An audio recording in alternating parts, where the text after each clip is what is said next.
Rasulullah pernah ditanya oleh seorang sahabat, "Ya Rasulullah, man ahabbun nas ilaik?" Wahai Rasulullah, siapa orang yang paling engkau cintai? Rasulullah mengatakan Aisyah. Aisyah. Ya. Wa minar rijal, ada bukan perempuan ya Rasul. Dari laki-laki siapa?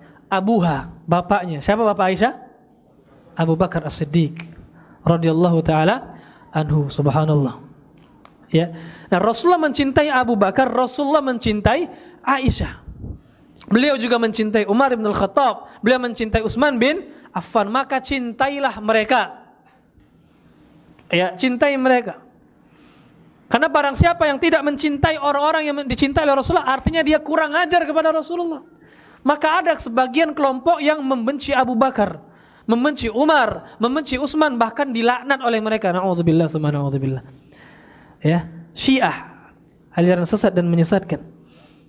Ya, itu kan alhamdulillah sudah keluar bukunya kan dari MUI itu, kesesatan Syiah.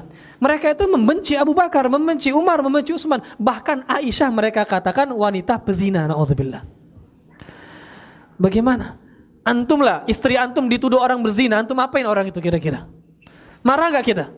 Marah. Istri kita, apalagi istri Rasulullah SAW dituduh, kita sangat marah. Makanya kalau ada seruan untuk menyatukan Ahlus Sunnah dan Syiah itu enggak akan mungkin terjadi, mustahil. Seperti ingin menyatukan antara air dan minyak, enggak akan bisa nyatu sampai mereka taubat masuk Ahlus Sunnah.